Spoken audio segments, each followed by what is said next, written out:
So good evening sisters.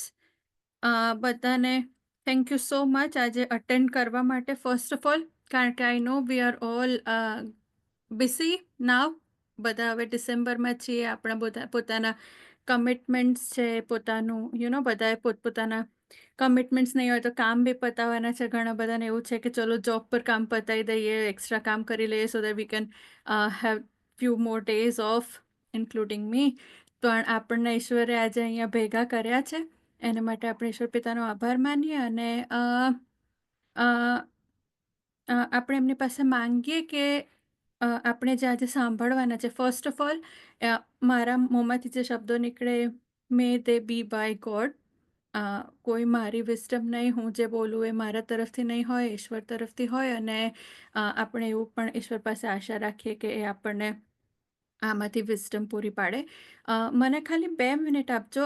So we are going to do Haggai and Zechariah today. Haggai ખાલી 2 જ chapters છે એમાં, એટલે મેં એની સાથે સાથે ઝખારિયાનું ઓવરવ્યૂ પણ ઇન્ક્લુડ કર્યું છે. So it will B like the part 1 અને નેક્સ્ટ વીક આપણે પાર્ટ 2 એનું જોઈશું. તો before we start listening anything about it, before I start to speak anything about it, મને છે ને એક બહુ જ્યારે હું રિસર્ચ કરતી હતી ને ત્યારે હગાઈ વિશે બહુ જ સરસ એક વિડીયો મને મળ્યો છે. તો હું એવી ઈચ્છા રાખું છું કે આપણે લોકો એ જોઈએ, આખું એનું જે એન્ડ સ્ટાર્ટિંગથી એન્ડ સુધી જે હગાઈ પ્રબોધકને જે એનું મિનિસ્ટ્રી જે સ્ટાર્ટ થાય છે ત્યારથી તે એન્ડ સુધી જ્યારે ઝરુબાબેલને કહે છે કે તમારે ઈશ્વરનું મંદિર આવી રીતે રિસ્ટોર કરવાનું છે ને તમે એનાથી you will see the faithfulness of God. ત્યાં સુધીનું એમાં આપણને જોવા મળે છે. તો મને 2 મિનિટ આપજો, હું ખાલી એ સ્ક્રીન હું સ્ટાર્ટ કરું અને પછી આપણે એ વિડીયો જોઈએ બધા સાથે મળીને.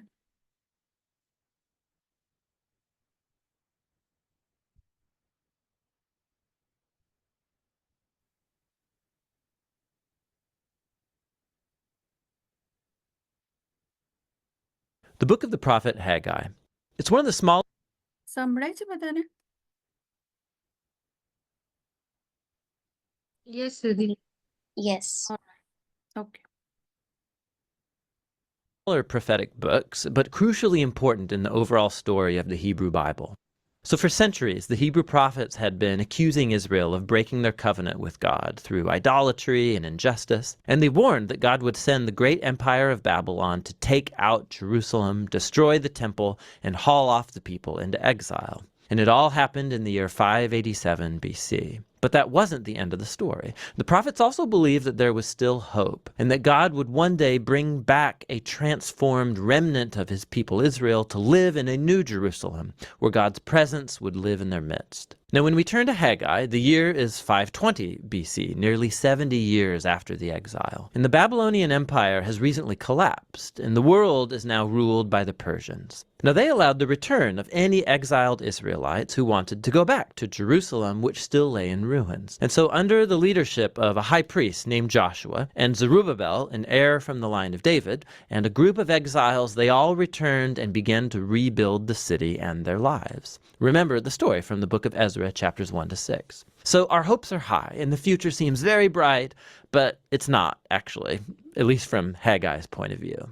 The book consists of 4 sections that summarize Haggai's message given to the people of Jerusalem over the course of 4 months. He opens by accusing the people of misplaced priorities. And so yes, they have come back to Jerusalem, but they're spending all of their time and resources rebuilding their own fancy houses, while the temple still lay in ruins from its destruction from 70 years ago. So Haggai asks, are your own houses really more important than your allegiance to God? This neglect, Haggai says, is tantamount to the covenant rebellion of their ancestors, which is why the land is still unproductive, why they've been struck with famine and drought. And here Haggai's quoting from the list of covenant curses in the book of Deuteronomy. And so Haggai's challenging words, they're followed by a story of the people's response. Remember also the story in Ezra chapter 5. We're told that Zerubbabel, Joshua, the remnant of the people, were provoked by Haggai's message, and they were motivated. They started rebuilding the temple. So in the next section, Haggai follows up 1 month later, and he addresses some problems of shattered expectations among the people. So the temple that they're rebuilding is really pretty unimpressive. It's nothing compared to the glory of the temple Solomon built here some 500 years earlier. And so morale was really low for finishing the project. And so Haggai reminds the people of the great prophetic promises of the future kingdom of God and about this temple. He draws from the earlier prophets, especially Isaiah and Micah, about the new Jerusalem and that it would be the place from which God would redeem the whole world and where all nations would come and participate in God's kingdom, resulting in an era of peace. And so the temple, it plays a key role in God's plans for the future. And Haggai calls on the people to work in hope despite the disappointing circumstances. In the third section, Haggai follows up 2 months later with a call to covenant faithfulness, and he engages some priests in a conversation about ritual purity. Remember all the key ideas from the book of Leviticus. So he says, if someone goes and touches a dead body and becomes ritually impure or marked by death, and then they go and touch some food, is that food impure too? And the priests, knowing the book of Leviticus, say, yes, it's impure. And then Haggai turns this into a parable. He says, this is how it is with the people of Israel and what they're putting their hands to in rebuilding the temple. If the current generation doesn't humble themselves, if they don't turn from injustice and apathy, then Haggai says whatever they build with their hands, including this new temple, will be impure too. Haggai's challenge is that it's only by true repentance and covenant faithfulness that their building efforts will result in God bringing his kingdom and blessing. And so in a sense, Israel's future lay in their hands. God's waiting for his people to be faithful. And so the choice that Haggai's laying before the exiled generation is very similar to the challenge Moses gave the wilderness generation before entering the land. Their obedience will lead to blessing and success, while faithlessness will lead to ruin. The book concludes with Haggai's summary of the future hope of God's kingdom. He's going to make the New Jerusalem the center of his glorious international kingdom. And from there, he will confront and defeat evil among the nations. He reminds people of the defeat of Pharaoh's army in the Exodus story. God will fulfill here his promise to David and establish the king from his line. And in Haggai's day, that was represented by Zerubbabel.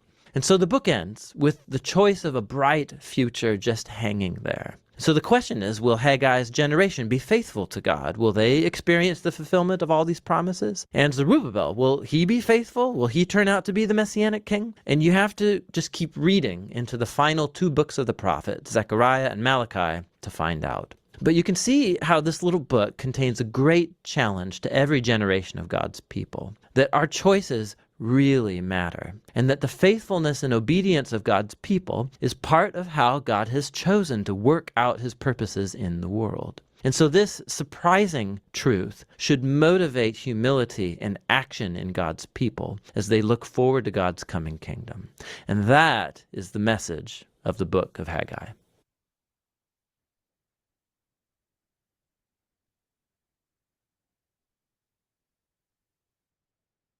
Okay.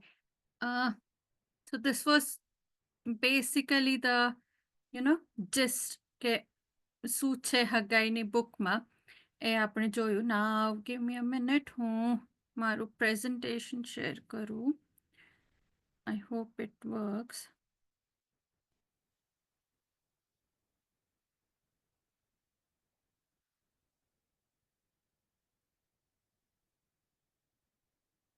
દેખાય છે? Hello. Yes, yes, Lily. Alright. So બહુ આ બહુ presentation heavy સરમન નથી રહેવાનું આજનું. આપણે છે ને આને બહુ જ આપણે anyway we are in the end of our year, તો થોડુંક છે ને આને કોન્ટેમ્પ્લેટ કરવામાં કે થોડુંક આપણે આને રિફ્લેક્ટિવ સરમન બનાવવા માંગીએ છીએ. તો આનો ટોપિક જ છે, why is it important to prioritize God. હવે જ્યારે મને આ સરમનનો વિચાર આવ્યો ને, હું જ્યારે પ્રિપેર કરતી હતી ને મને આ વિડીયો મળ્યો ને, તો આઈ વોઝ નોટ શ્યોર કે whether I should start it like show it in the beginning કે હું એને એન્ડમાં બતાવું. પણ હવે આપણે જ્યાં જોયું એનાથી આપણને ખબર પડી જાય છે કે હગાઈના આખા બુકમાં, આખું બુક એટલે 2 જ ચેપ્ટર્સ છે, તો એમાં આપણને જોવા મળે છે કે જ્યારે જસ્ટ સેકન્ડ અમારું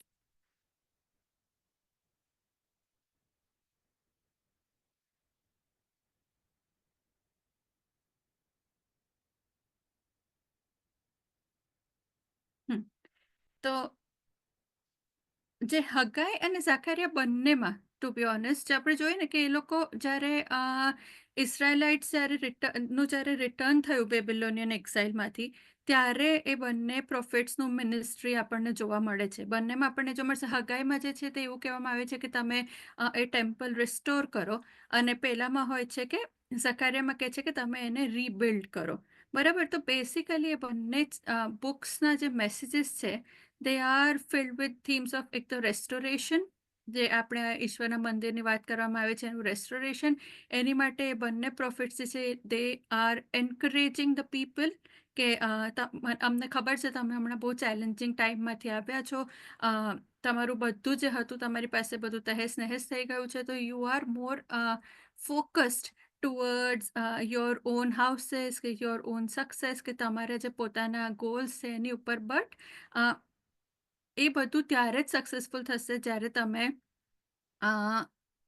ઈશ્વરની વાત માનશો, કે એમનું જે મંદિર છે જે ઓલરેડી ડિસ્ટ્રોય થઈ ગયું છે એને તમે રીબિલ્ડ કરવાની ટ્રાય કરશો. So that is the future hope કે તમને સક્સેસ મળશે. ઇટ્સ નોટ દેટ તમને સક્સેસ નહીં મળે, પણ તમારે એની માટે આટલું તો કરવું જ પડશે. અને એ જ છે કે એનાથી છે ને તે આપણને ઈશ્વરની જે કમ્પ્લીટ ફેથફુલનેસ છે એ આપણને જોવા મળે છે. હવે બુક ઓફ હગાઈ વિશે વાત કરીએ તો આપણે સાંભળ્યું કે it was return in 520 BC, અને પછી અને it is one of the shortest books in old testament. ખાલી 2 ચેપ્ટર્સ છે અને એમાં આપણે 3 જણાનું આપણને એમાં ઉલ્લેખ જોવા મળે છે. એક તો હગાઈ પ્રબોધક પોતે, ઝેરુબાબેલ ધ ગવર્નર અને જોશુઆ ધ હાઈ પ્રીસ્ટ. અને એની મેઇન જે આપણને જે એનું જે તત્વ જો આપણે વિચારીએ કે હગાઈમાંથી આપણને શું શીખવા મળે છે, તો એક તો પહેલું તો એ છે કે the call to rebuild the temple. બરાબર. એમાં જો હું તમને કોઈની પાસે જો બાઇબલ હોય તો can anybody read the 4th verse of chapter 1 of Haggai?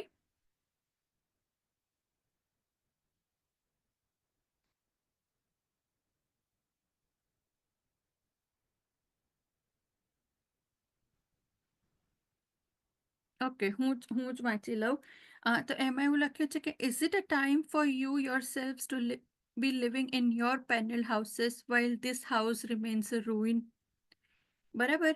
અને એમાં જો આગળ વાંચીએ ને તો now this is what the Lord Almighty says, give careful thought to your ways. You have planted much, but harvested little. You eat, but never have enough. You drink, but never have your fill. You put on clothes, but you are not warm. You earn wages only to put them in a purse with holes in it. એટલે આમાં આપણને જોવા મળે છે કે જે લોકો હતા they were literally struggling. એ લોકો પાછા આવેલા એમના એમના એક્સાઇલમાંથી, તો એ લોકો દે વર ટ્રાઈંગ ધ બેસ્ટ કે એ લોકો કેવી રીતે પોતાની લાઈફ રીબિલ્ડ કરે, પહેલાં પોતાના ઘરો રીબિલ્ડ કરે, પોતાના પગ પર સ્ટેબલ થાય first of all. But clearly they were not able to do that. અને એનું રીઝન શું હતું કે ઈશ્વર પોતે એમને રોકી રહ્યા હતા એ કરવામાંથી, because they were only focusing on themselves. હવે અહીંયા આપણે એક વિચાર કરવાની જરૂર છે કે આપણે શું કરીએ છીએ. Are we only focused on our selves, કે શું આપણે ઈશ્વરને પ્રાયોરિટી આપીએ છીએ. બટ એ થોટને આપણે અહીંયા જ હોલ્ડ કરીશું, કારણ કે in the end we are going to think about it. So those were the themes. બીજું એ હતું કે God's promises to fulfil the future. બરાબર. જો આપણે સેકન્ડ ચેપ્ટરમાં જોઈશું કે જ્યારે ઈશ્વર દ્વારા હગાઈને એવું હી કન્વેસ કે તમે લોકો જો આ ફુલફિલ કરશો ઈશ્વરની આ ઈચ્છા, તો તમને એનાથી ગ્રેટર ગ્લોરી મળશે, અને તમને એનાથી તમારી લાઈફ છે it will be filled with peace and God's presence. બીજું, God's blessing on obedience. That is also very self explanatory. આપણે એ પણ વિડીયોમાં જોયું જ કે જો એ લોકોને ક્લિયરલી એવું કહેવામાં આવે છે કે ભાઈ તમે લોકો પોતાનું કરો, બરાબર છે, સાથે સાથે તમે ઈશ્વરનું પહેલાં પ્રાયોરિટી આપો, અને છે ને તે એનાથી એવું તમે કરવાથી તમને લોકોને એની બ્લેસિંગ મળશે. તો એ આપણને સેકન્ડ ચેપ્ટરમાં બી આપણે જોવા મળીએ છીએ કે જોવા મળે છે આપણને કે સેકન્ડ ચેપ્ટરની 19th વર્સમાં ઇન ધી એન્ડ ઈશ્વર બાપ એવું કહે છે કે from this day on I will bless you. બરાબર? એટલે જે દિવસે તમે લોકો મને મારી વાતો માનવાનું ચાલુ કરશો, મને પ્રાયોરિટી આપવાનું ચાલુ કરશો, then I will bless you. And in the end, Zerubbabel's role. હવે જે Zerubbabel હતો, he was the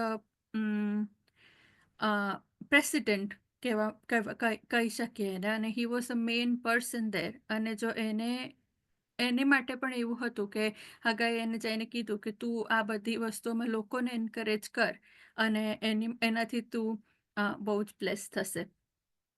now this was all about Haggai. તમે બધાએ હોપફુલી તમે લોકો હમણાંના ડિવોશન્સ બી વાંચી રહ્યા છો. આપણે હમણાં વિડીયો પણ જોયો. હું તમને એન્કરેજ કરીશ કે તમે લોકો these two chapters will not take more than like 5-10 minutes to read. તો આજે જ્યારે આપણે આ સર્મન પતે ત્યારે હું તમને એવું એન્કરેજ કરીશ કે તમે લોકો 5 મિનિટ બેસીને એ વાંચો. અને પછી it is very self explanatory અને બહુ જ જે વસ્તુ આપણને બાઇબલમાં છે ને, એક વસ્તુ બહુ જ કોમન છે. આપણે જોઈએ ને, જો ઘણા બધા ખાસ કરીને તો આ જે બધી પ્રોફેસીસ ને જે એ જોઈએ ને, તો એમાં એક બહુ મને જે બહુ જોડતી કડી લાગે છે ને, જે ઓલ્ડ ટેસ્ટામેન્ટમાં ને ન્યૂ ટેસ્ટામેન્ટમાં ને બધે એ બધી વસ્તુ છે ને હરીફરીને ક્યાં આવે છે કે you be faithful to God, you be obedient to God. ઈશ્વર બાપ અને આ છે ને, આમાં આપણે હગાઈમાં બી જોઈએ ને તો તમને એવું લાગે ને કે ઈશ્વર બાપ સામેથી આવીને કહે છે કે કરો, આ કરો, તમે લોકો આવું કરશો તો હું તમને આપીશ, મારા હાથ ખુલ્લા છે, હું તમને લોકોને આપવા માંગુ છું. આપણે જાણીએ છીએ પેલી કલમ બી આપણને બધાને બહુ જ વર્ષોથી આપણે જાણીએ છીએ, માંગો તો મળશે, શોધો તો જળશે ને ઠોકો તો તમારી સર ઉઘાડવામાં આવશે. ઈશ્વર બાપ આપણને આવીને કહે છે કે કરો, હું તમને લોકોને હેલ્પ કરવા તૈયાર છું, તમે મારી માટે આટલું કરો, એક રાઈના દાણા જેટલો વિશ્વાસ રાખશો ને, તમે લોકો જે માંગશો હું તમને આપીશ. But again he doesn't fail to remind us કે he is the king, he is the father, he is the Lord, the God. કે આપણે જો એમનું નહીં માનીએ તો દેર ઇઝ ડિસ્ટ્રક્શન. આમાં બી આપણે જોઈએ છીએ ફર્સ્ટ ચેપ્ટરમાં કે એ લોકોને કહે છે કે તમે લોકો બધું કરી રહ્યા છો, તમે ખાઈ રહ્યા છો પણ તમારી માટે પૂરતું નથી, તમે પી રહ્યા છો પણ તમારી લોકોની તરસ નથી છીપાઈ રહી, you are earning the wages but you are putting your money in a purse with a hole. It's like that કે આપણે આખો મહિનો મહેનત કરીએ અને છેલ્લે જે આપણને આપણી મહેનતની કમાઈ મળે અને પહેલા જ દિવસે બેંકમાંથી કોઈ લઈ ગયું, ઇટ્સ યુઝલેસ, ઇઝન્ટ ઇટ? તો એ જ કહેવા માંગે છે. એવી જ રીતે મૂવિંગ ટુ બુક ઓફ ઝકારિયા, એમાં શું છે, મેં જેવું સ્ટાર્ટિંગમાં કીધું ને કે એમાં ઝકારિયા આનું તો આજે આપણે બહુ થોડી વાત કરવાના છે. The main part will be next week. પણ જો એનું થોડુંક આપણે ઉપર છેલ્લું જોવા માંગીએ ને તો it is very similar to Zechariah. અને એમાં કહે છે કે તમે લોકો આ જે ટેમ્પલ છે એને કમ્પ્લીટ કરો હવે. And Haggai it was told કે એટલીસ્ટ રીસ્ટાર્ટ તો કરી દો.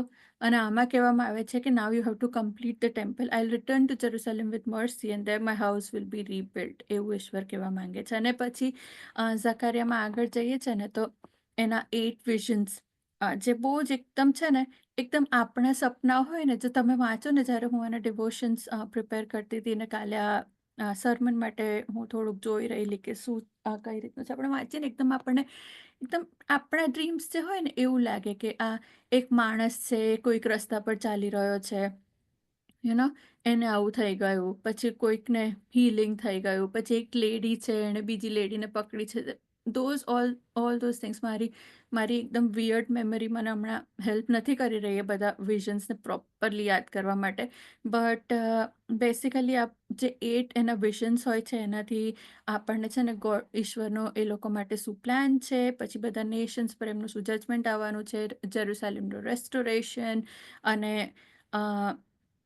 જોશુઆ ધ હાઈ પ્રીસ્ટનું ક્લેન્ઝિંગ, એ આપણને ખબર પડે છે. તો હું તમને કહીશ કે hold on till next week. હું થોડુંક બિલ્ડઅપ કરવાની ટ્રાય કરી રહી છું કે next week is going to be very interesting. તો એ આપણને ઝકારિયામાં જોવા મળશે. હવે હગાઈ ને ઝકારિયા છે ને તે આપણને આપણે પેલા વિડીયોમાં બી જોયું, અને તમે જ્યારે એને સ્ટડી કરો ત્યારે બી જોવા મળે છે કે ધ વેરી એના જે કી ટેકઅવેઝ છે ને એ બહુ સિમિલર છે. અને એઝ આઈ સેડ કે બાઇબલમાં આપણે બધી વસ્તુ બધી જે જૂનો કરારમાં ઘણું બધું જોઈએ, નવા કરારમાં એ બધું છે ને એમાં એક જોડતી કડી એ જ છે કે ભાઈ તમે ગોડને ઓબિડિયન્ટ રહો. બરાબર. ઈશ્વરની પ્રેઝન્સ તમારી લાઈફમાં જરૂર રહેશે તો તમે ગ્લોરીફાય થશો. બરાબર. ઈશ્વરનું જે ધ પ્રોમિસ ઓફ મસાયા કે Zachariah foretells the humble king who will bring salvation and establish an eternal kingdom. બરાબર. અને hope for the future. So these are all 4 points. અને આપણને હગાઈ અને ઝકારિયામાંથી આ જોવા મળે છે કે જે ઈશ્વરનું મંદિર છે એ તમે બાંધો તો દેટ ઇઝ ઓબિડિયન્સ. બરાબર. તમે હમણાં કંઈ નથી કરી, તમે હમણાં પોતાના ઉપર જ ધ્યાન આપી રહ્યા છો, યુ આર બિંગ સેલ્ફિશ, તો એના લીધે તમારી લાઈફમાં સારું નથી થઈ રહ્યું. પણ જો તમે એવું કરશો તો you will see the glory of God, you will be glorified, you will be successful. તમને ઈશ્વર તમારી સાથે ફેથફુલ રહેશે. it will bring good future to yourself as well. અને so those are the 4 points. So આ હતું આપણું આજે હગાઈ અને ઝકારિયાનું જે આપણે જે વાત કરવાના હતા એ. હવે moving on, I want you all to think about one thing. Are we more focused towards building our own house, or how are we building God's temple in our day-to-day life? હું હમણાં છે ને આ screen share બંધ કરવા માંગુ છું, અથવા સ્ક્રીન શેર નાનું રાખું, and I will come back to zoom because I would like કે જો આપણે લોકો થોડું એકબીજાના મોં જોઈ શકીએ ને આમાં તો મજા આવશે. તો